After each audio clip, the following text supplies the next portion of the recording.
Have you ever wondered how much money you can make being a really good communicator? Everybody always thinks they communicate well, that it couldn't be improved. But today, we're going to talk about what I think is the number one money maker, and that is communication. Today, we have Brenden, and Brenden, who has a very big last name that I'm going to say again. It's Kumarasamy, yes, Kumarasamy? Kumarasamy, close enough though. Kumarasamy, thank you, is a rock star communicator. And he's also in the isn't it like the 1% communicators that you're in? Well, today we're going to show you how to level up your game of communication so that you can level up your life. We'll be back in just a second.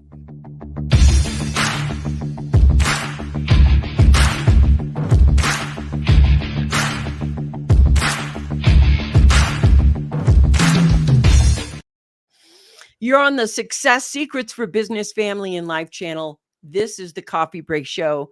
I'm Vickie Helm. Brenden, welcome aboard to the show today. I'm super excited. I can't wait to nerd out on this conversation. Vickie, the pleasure's absolutely mine. Thanks for having me. Okay, so I want to let my audience know, if you're listening and you're driving, welcome to the show. Whatever he says is going to be in the show notes. So just be safe, and we're just going to have some fun talking. But I want to tell you a little bit about Kumar. He's the founder of MasterTalk. He actually has a YouTube channel that's pretty popular as well. And he coaches ambitious executives and entrepreneurs to become the top 1% communicators in their industry. And the reason I think this conversation is so important right now is because if you want to be an authority in your industry, it's not that you just write the book. It's that you can communicate your message well. It's that you can communicate with people well. Everybody expects communication to be easy, but I think there are some things about communication that we can learn that will help us level up our authority, our popularity, and our influence. And Brenden, today, we're just going to have some fun and talk about that. But first, I want to know, Brenden, how did this come about? How did you find the passion for this? What happened? For sure, Vickie. And it was a complete accident. When I went to business school, Mm-hmm. I studied in accounting of all things. I have a degree in that too. Oh, really? Boring as I'll get out, but yep. So it helped me in business later on, but it was what I thought I was going to do with my life. But then when I was in college, Vickie, I started doing these things called case competitions. Think of it like professional sports, but for nerds. So all the guys my age were like playing basketball or something, or rugby. I wasn't one of those guys. I did presentations competitively, and that's how I learned how to speak. So then when I got older, I was coaching all the students in the program to be great communicators. And I just accidentally got really good at this, Vickie, which led to the YouTube channel because I felt no one was sharing the information for free. Yeah, and I think that's a big, big deal because, back in the day, I know there was speech and debate, and I did speech and debate because that's what they offered and that's what it was like. But the program has definitely changed right now, where communication happens, and it is the biggest single type of content being created, which is it's every channel.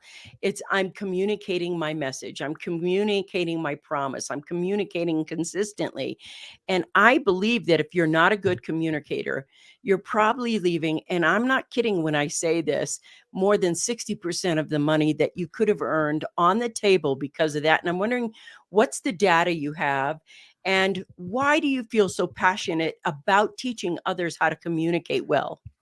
For sure, Vickie, and you're definitely right on that. For me, communication is an amplifier of dreams. So to help illustrate this point, let's ask ourselves 3 questions. The first question is, what do you want in life? It could be anything.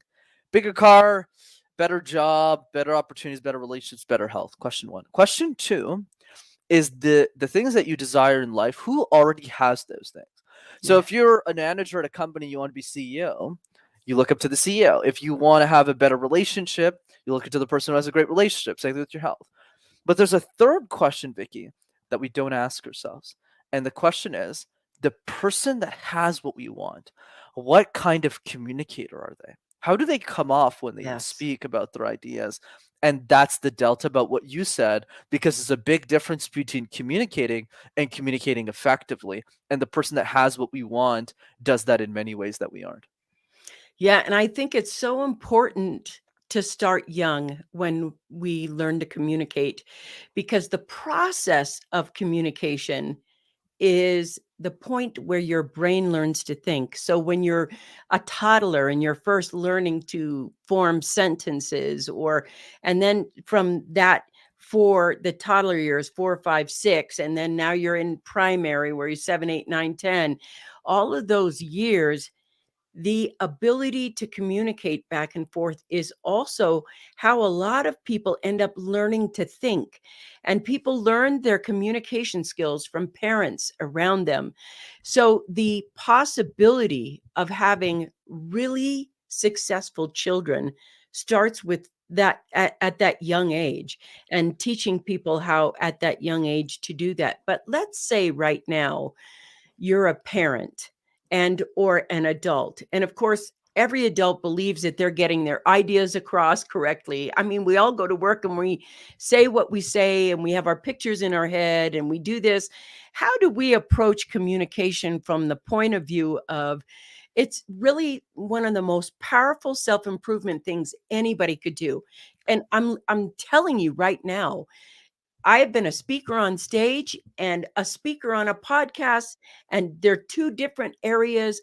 When you communicate, what are three things that, let's just say somebody's listening to the show right now and they say, I need to be a better communicator. How do they start? How does that happen? Absolutely, Vicky. You brought up so many great points. And really, through your question, brings the most important insight, which is people don't really know where to start or how to start. Yeah. So let's say we take fitness. Okay, like the first part is probably going to the gym, probably looking at a trainer, maybe going to a yoga class. Like there's some steps that we have in our mind, or eating healthier. But in communication, just a blank. Like, what do I do? And in other words, what I'm trying to say, Vicky, is communication is like juggling 18 balls at the same time.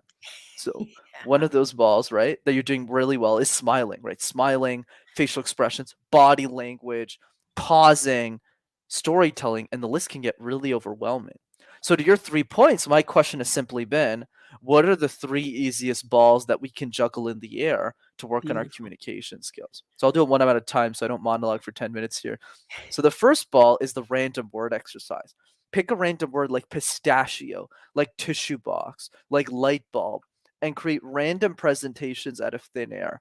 This serves two main purposes. One is it helps us deal with uncertainty, Vicky, because life is filled with it. Like when you meet somebody new at an event, at a coffee shop, you have no idea how that conversation is going to go. So if you Yeah. can talk about avocados for 30 seconds, you could talk about anything for 30 seconds. And the second utility is if you can make sense out of nonsense, you can make sense out of anything. And do this with your kids too. I love what you just said. I love one of the things that when I was growing up, this was, and nobody will know this, but I am Puerto Rican. I'm very, very Puerto Rican. And my dad, if you go to a family reunion, you can hear everybody with an accent. You know, they're talk like this. They always have this accent, you know. And I remember when I was growing up, my dad forbade us to speak Spanish, and he was really, really clear about being articulated. He didn't want us to speak anything but really good English. Although he came from New York and he had that kind of accent, he didn't want us to have that at all. He was like, don't do that. So, I know. And he was very strict. It was so strict. Um, and I understand what he was trying to accomplish. I understand that he was trying to accomplish us being very clear about our communication skills and being articulate so that you could hear the entire word, you know.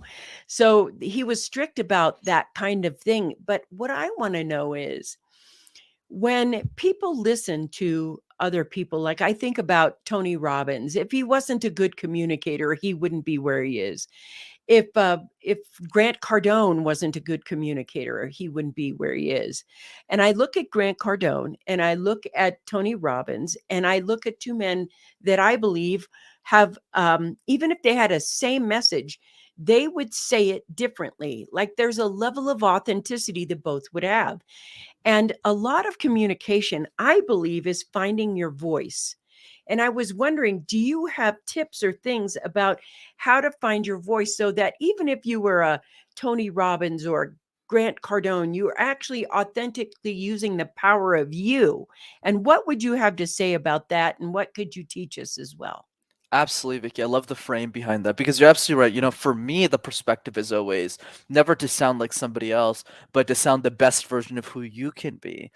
And part of that, which is Yeah. simple, just not many people do, is quantity solves for style. So let's say we go back to the random word exercise we talked about earlier.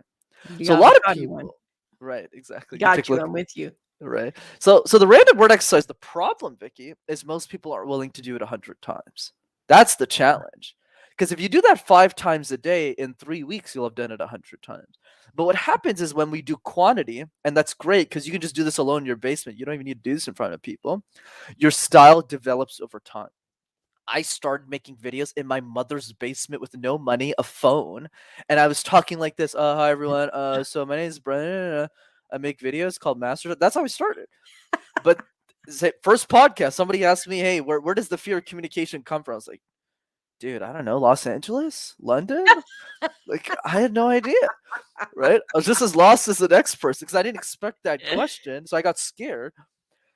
But what happens is when we push on quantity, Vicky, the random word exercise is a simple idea of this. The other two are like sending video messages to people that you love, right? Just appreciating them. Not on social media, just saying, hey, Vicky, I love the work that you're doing. Super grateful to have you in my life. Easy.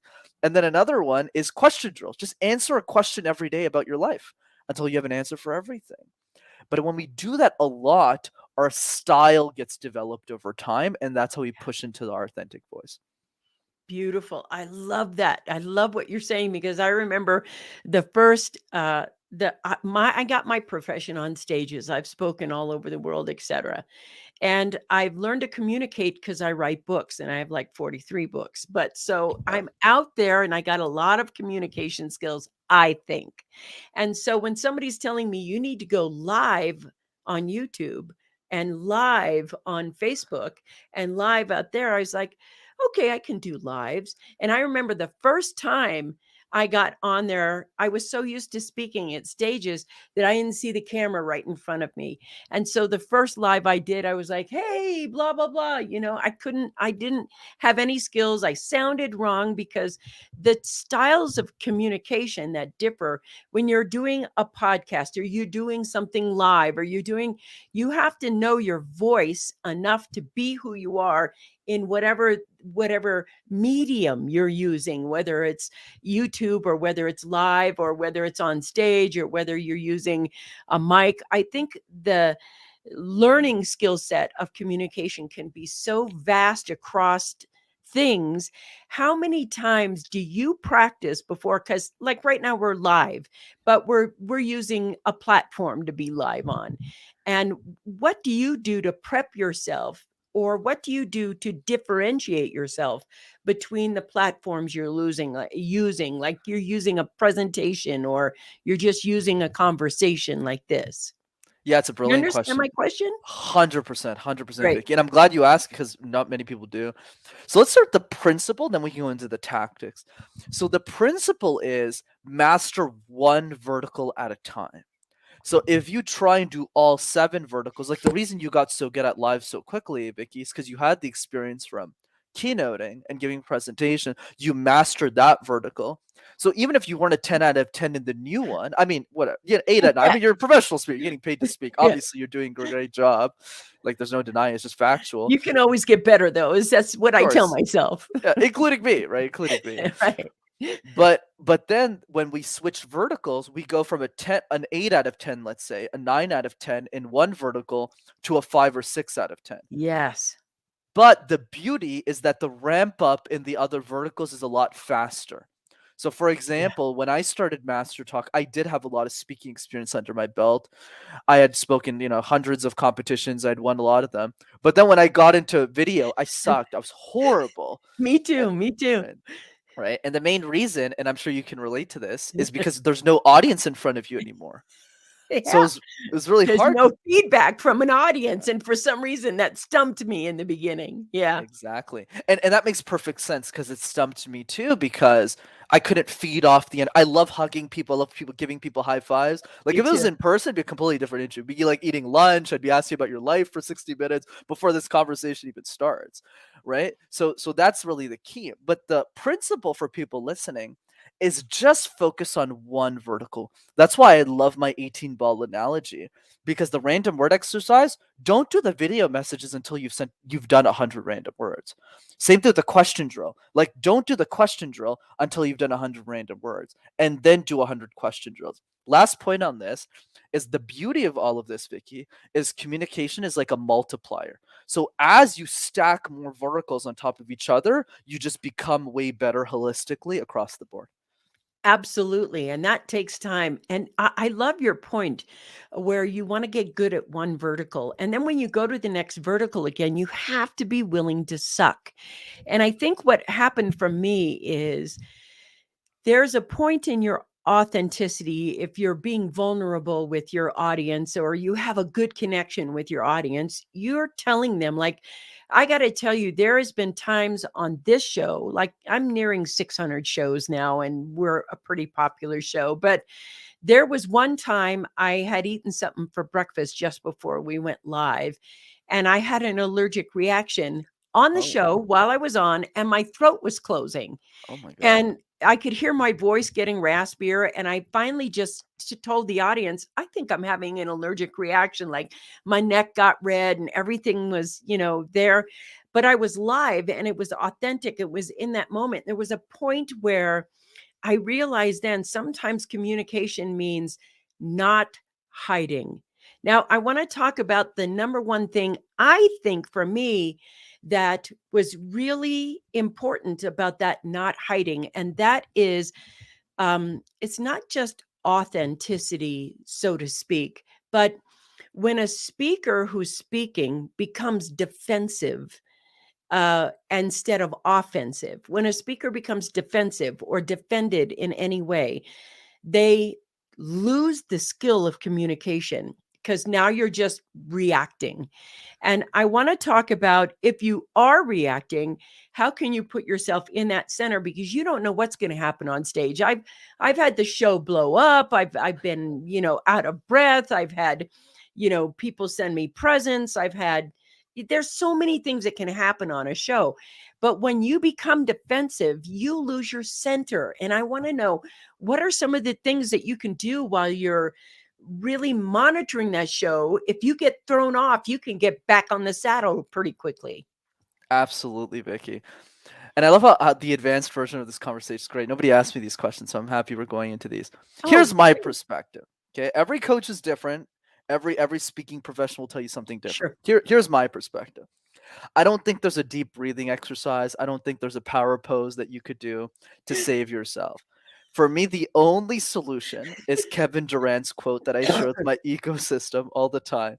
And the quote is talent beats hard work. Sorry, excuse me. Let me reverse that. Hard Hard work work beats talent when every talent time. fails to work hard. And what I've seen with a lot of professional speakers, not you, but a lot of them in the circuit, is they don't have the humility to relearn a new medium. That's why we don't see a lot of professional Interesting. speakers go on social media. I know a lot of speakers in the circuit who refuse to give virtual keynotes. Just refused. They're like, oh, the pandemic hit. I'm not going to do it. Instead of having the humility to go, I need to learn this new skill set. I need to get better at it. And that's really the game that I want all of us to think about. So, what's the answer here? Prepare for the worst case scenario. The reason why I'm cool like a cucumber on a show, as an example, in this medium, is because I've gone through way worse. Like, I've been on shows where people deliberately tried to attack me, which was kind of funny. Like, literally, it was hilarious. They made you do a bunch of things. I was on the show once. I shouldn't name the show, but it was really weird. Like, it got on it and they just pulled my face. I can't even make this stuff up. Vickie. They pulled my face, and it was just my face floating around the screen. It was the weirdest thing ever. But the point is, because we did the harder thing, now this show is amazing because you have a great intent. You're obviously trying to interview to get value out of this, and it's a great Mhm. conversation. So when we go back to the easy thing, life becomes easier. So what does that mean? The question drill, the random word exercise, and the video messages serve a lot bigger of a purpose than just practicing daily, Vickie. The purpose is, wait a second, if I do 100 question drills, 200 questions, when I go into a speech, there Yeah. isn't a question that an audience is going to ask me that I won't know the answer to, or for the most part, and that's really key. It's all about worst case scenario planning. Yeah, and I love that you mentioned that because I've never tried to antagonize a guest. That's not my goal. Yeah, of course. My goal is to help my audience by bringing them the best experts from around the world. That's the tagline of the show. But the thing that's important for me is I know that there are some people with weird intent they love to see you be thrown off your game. And I've gotten to the point where I think if I am thrown off my game, I will say it. Oh, that threw me off my game. My want is to get back on the saddle because I think communication is a gateway. It's the single biggest gateway between you and everything you want. So communication isn't just like Brenden and I are talking about this right now, but if I took it on a deeper level, the way I see communication, it's how you're daily communicating with the universe, how you're daily communicating with yourself, how you're daily communicating with your teams, your partner, your spouse. All of it, all of that communication creates your quality of life. And if you don't have the quality of life that you want, the first thing that I would say to look at is, what are you saying to yourself? The communication with yourself is a big deal. And what I find for that first set of communication is that there's always a level of defensiveness you have where you always want to be right, or you always want to be seen, or you always wanted to be listened to, or you always want what you want.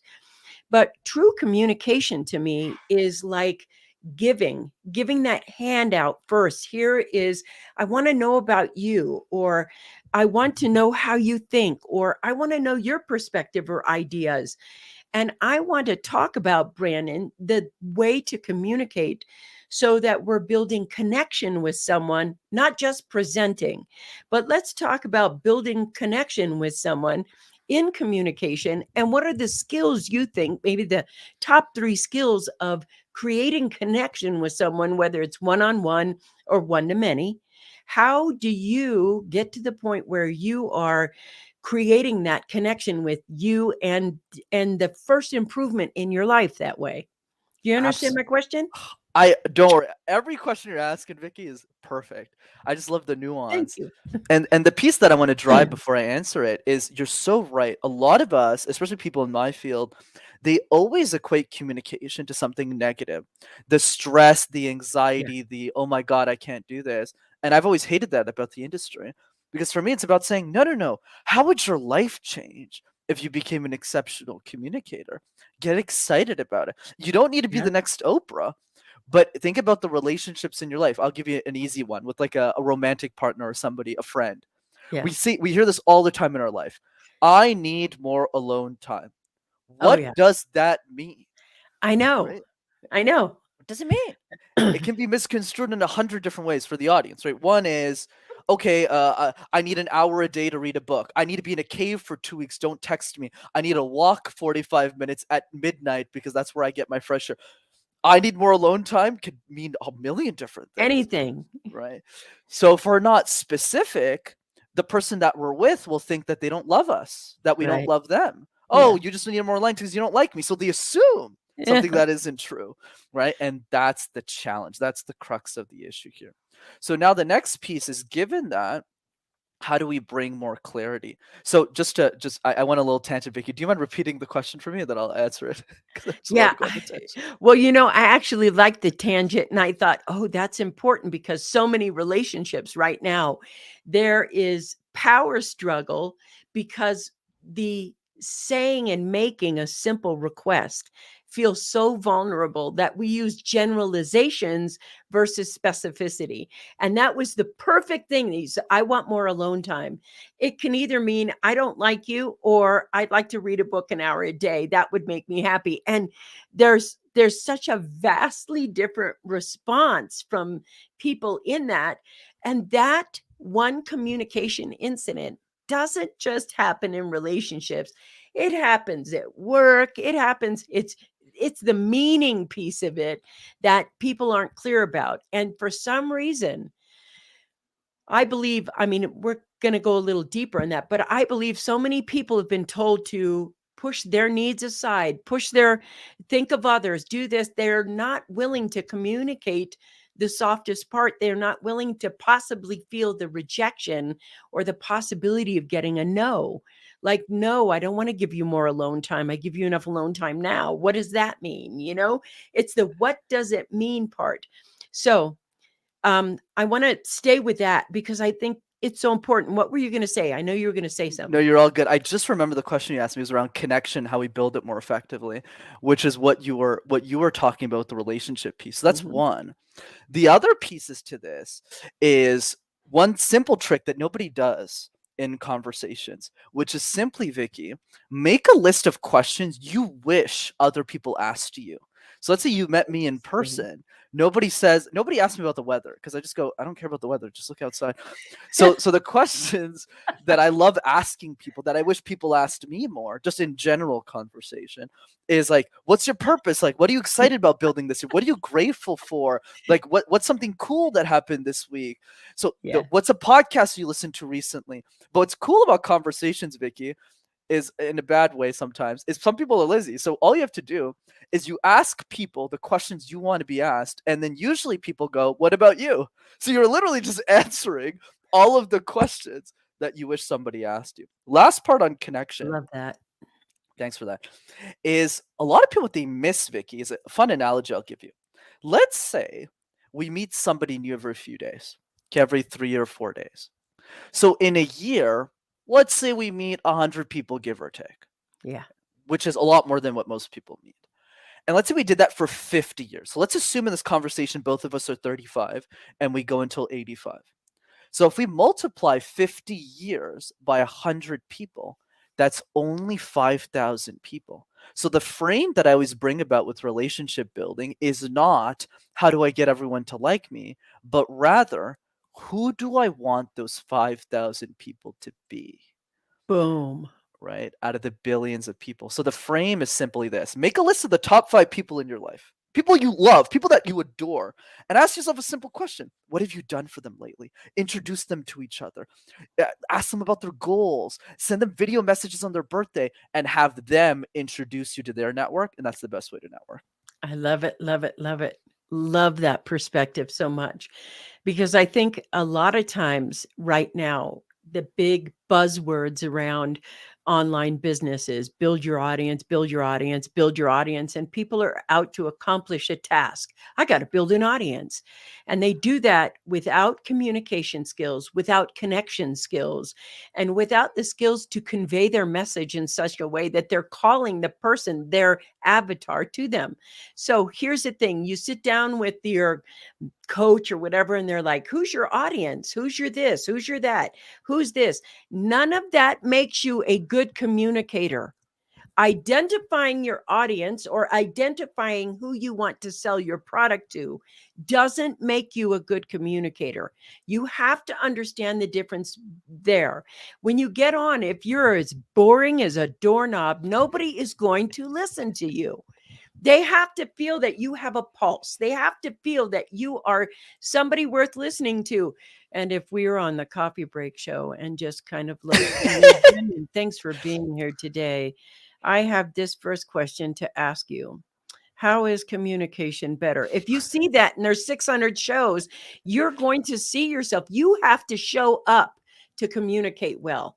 So I want to know, Brenden, for those people who are trying to build their audiences and they're getting on shows, they're doing things like, I think I'm experienced, but nobody told me what I needed to do to get on a show. So I'm going to tell you, I still have this. I'm still so bad at talking to the camera right there that I literally have a piece of red tape on that camera. So I'm like, oh, there's the red tape. I have something that's going to move my eye there so that I'm doing this. I mean, there's some skill sets around communicating and building your audience. And if you're a beginner right now and you're like, okay, I got to go build an audience. I got to go have a YouTube channel, a blog. I got to have a podcast. I got to, what would you say to the beginner who's starting out? What are 3 things that can help them be more edutaining, so to speak? Do you understand what I'm saying? 1000%, Vickie. So there's 3 parts to this, and it's actually 3 letters. QIT. QIT. Questions, insights, titles. So let's go back down memory lane when I started MasterTalk. My mom's basement, it wasn't really a business. I was just trying to help people make videos, and I was doing well as a consultant at IBM. So I never thought this would be my full-time thing. So now I can explain it better than if you had asked me 5 years ago. So Q just means I sat down with the people I wanted to serve, which weren't executives, they weren't CEOs. They were just the other students that I was coaching over the years in college. Cool. Back when I didn't even understand what coaching was. So I sat them down and I said, hey, I have this idea for a YouTube channel called MasterTalk. I want to make videos on communication. I go, what questions do you have? You're the most brilliant people I know in the space. And they all just sat down while munching on $10 dumplings. And they go like, what about this question? What about this? I'll give you some examples of that. One really good one I got. How do you present in a second language? I go, no one's made a video on that. Ooh, fantastic. Right? But notice the brilliant part here, Vickie. None of these ideas are coming from me. I'm just asking my smart friends while I'm munching on dumplings what they think. So and I'm not looking to be a huge, massive influencer. I just want to serve those 10 people at the table. And people don't focus on that micro piece, right? That leads to the macro. Because if we focus on those 10 people, we solve that problem, there's 10,000 other people who have the exact same problem. Absolutely. And the exact same question. Yes, the exact same question. That's the whole point. That thing that you just did when you asked that, when he said, what about presenting in a second language? That my response to that was, yeah, what a great thing. Thank you for that. And I've been presenting for years. So now it's like there's tons of people in that little group of $10 dumpling eaters. Smart. They made you take him out for dumplings. But, and you're sitting there talking and, and I want to let you know, if you're starting your YouTube channel, he just gave you one of the best ideas. Whether it's pizza or dumplings, doesn't matter. If you can go ahead and pick the brains of someone that is likely, here's the group of people I'm going to serve that I want to talk to. That's exceptional. And I want to talk to the experienced person there, the experienced CEO, the experienced executive, the experienced, show host. I am going to quote you what I think is really important. It's a Ray Kroc quote from McDonald's. If you're green, you're growing. If you're ripe, you're rotting. And the thing about shows is there is a fresh perspective that you can have all the time. And if you aren't listening and mastering or doing that master talk, you'll always, there's always another level. Always another level. You're always growing. If you're not growing in front of your audience and you're not modeling for them where you want them to be, the continued step, if they can't watch you, see you, feel you, and know you, you will lose your audience over time. This is how important communication is. It is absolutely the number one key to building an audience, keeping your audience, and having that connection with your audience. And I think Brenden is absolutely right now. He's giving you such gems. He's dropped such bombs today. And I'm going to continue, bleeding him a little bit more for him by asking him questions here, because we got him on here, right? So let me just say, Brenden, let's say you're experienced right now. And let's say even your ego thinks, well, I got a big audience and I'm really great. And, I'm going to do this. Or maybe you have a medium-sized audience and you want to improve it. You want to improve that growth. what part of the communication skills, not your audience building skills, but the communication skills with your audience, do you think are the three most important that the communicator needs to use, whether it's their work audience or whatever? What three skills do you think are the best to move forward with and perfect consistently? Absolutely, Vicky. So let's start with number one. The first one is what a lot of pros don't do enough of is they don't explicitly bring up questions that's on the audience's mind. I call this strategy the mind reader. So the mind reader is, let's say, for example, I'm speaking. I do this a lot on podcasts unconsciously. Whenever I'm speaking, if somebody asks me a question, sometimes I flip the question. I go, "Well, that's a great question, but here's the question that really matters to the audience." I didn't do it that much in this show, but a lot of times I go, "But a lot of people are scared right now. They're asking, so how do I overcome my fear of communication?" Well, here's how you do it. And everyone's going, "Oh, that's exactly that was on my mind." So how did he know that? That's so weird. Right, so Love the it. mind reader is when you're listening to people's questions and you bring them up and answer them proactively when you're giving a speech or sharing an idea. A lot of pros don't do that. Whereas they just stay focused on the host, they focus on the guest, they focus on the show, they don't focus on the person listening. The second tip, which ties a little bit into audience building, but I think it's mostly communication, is are you scaling your communication skills one conversation at a time with people who aren't the guest on the show or the person who's not Ooh, there? Let me give you a fun example today. So one of the persons who watches my YouTube channel is a girl named Nisa. She's a woman who lives in Zambia. I don't think she's ever going to buy my communication service, but she's watched like 50% of my videos. But I wow. know it's her birthday today.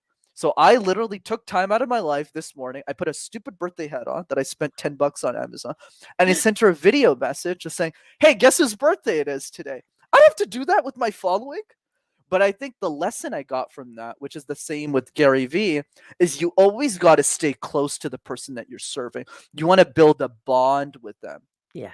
So for me, everyone who follows me is like a friend. So I answer all my DMs, I send them voice notes, but I over deliver because the pros, they barely even answer the DMs, whereas I go even above that. Right? I'm sending them video messages, and that's how you grow a following. And that's how I grew really quickly because I had those 1,000 people that I actually knew, right? People in university, friends of mine, and those are the people who spreaded my message to the world. So that's tip number two is you're not over delivering for the person that you're serving from a communication perspective.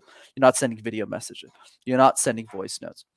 And then finally, number three, Vicky, if I had to give a third one, I would say the biggest mistake is they don't pre-frame the guest. So pre-framing the Mm, guest means this. And I've probably been on like 400 shows at this point. I'm only saying this because you're asking the experienced version. love it. And there's probably 5 hosts who have done this with me. And it's two things. One, they'll send me an email before the show and they'll go, "How do I make this the best interview of your life?" So what happens is you're pre-framing the guest. They go, "Oh, this show's really important. This must be like a really big thing. I need to focus." And then what they do after the show is they always ask me for feedback. If you had to change one thing about the way I interviewed you today, Brenden, what would you do differently? And that makes me go, "Oh, this person's really solid. I should go into my Rolodex, get all my A-listers, and introduce them to this person." So those are a couple of pro Cool. tips. Cool. That to me is a big deal. I've done so many podcasts, and one of the things that I noticed when I go with interviewers is how they don't pre-frame the show. Like, what's the expectations? What do you want? So I make sure I do it every show, every show. This is where you're going. This is what we're doing. This is how we're doing it. These are the camera shots. And I told you today, if I'm really interested, I'll forget to move the camera. I noticed that we've forgotten to move the camera. That's how everyone knows my audience is the one that actually told me that. And the executive producers are like, you get so into the conversation that you forget to do the camera change. So, just for everybody in the audience, there you go. One, so we can see it. But I just, communication is one of my favorite topics. And it is only through communication that we can change the world. It is only through communication that you can spread more love. You can make more money. You can make a difference. You can have an impact. It is only through communication. Without that one single tool, that's why I think it is the number one most important tool in the world. So, what happens when you want to improve your communications? Well, you want to work with someone who actually is a master at talking. Now, I want to let you know, I told him at the beginning of the show, I know all your questions. I get a bio. Everybody's questions are on there. I'm not going to ask you any of those questions. I want an authentic, real conversation that showcases his ability to have his skill sets be modeled for you in the audience, which is what I do with every guest. That's why I bring the best experts from around the world. But in Master Talk, what is it that they're going to learn? Tell me about, if somebody wants to work with you and improve on their communication skills, what are you going to teach them? For sure, Vickie. Absolutely. It's such a great time. So thanks for having me on. So the two things to keep in touch. The first one, to your point, is the Master Talk YouTube channel. So for me, the goal behind the channel is to make it an encyclopedia of communication. Most people can't really afford my rates anymore. So for me, the bigger vision behind what I do is, how do I get everyone access to this information? Like, I didn't hide anything today. I played full out. I wanted to make sure every little nugget was out there. And you ask great questions because I want people to have that access for free. And then the second way to keep in touch, for those of you who want private access to me and you want me to hold your hand to get that result a lot faster, then you could sign up for one of our free workshops that we do on communication every 2 weeks that are live over Zoom. And you get to see me facilitate a conversation around it and see me in action. And you can go to rockstarcommunicator.com for that. I love that. Thank you. It's rockstarcommunicator.com, rockstarcommunicator.com. I think this is so important for people to understand. It's great that you're in college and you're going to get a degree, but without really good communication skills, you're not going to stand out above your competition looking for that job or getting that promotion or getting that position. That communication skills can always be improved. I don't care if you're a book writer, a podcaster, a videographer, everything that you communicate through, whatever medium, communication is a skill set that can always be improved, always will have impact.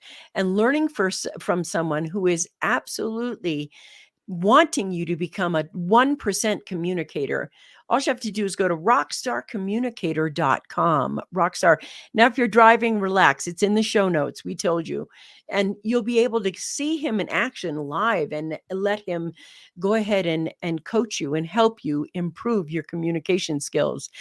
If you want to go ahead and look at YouTube Master Talk, subscribe to that channel today, right now. You want to get on there and watch somebody. You can learn so much with the free videos.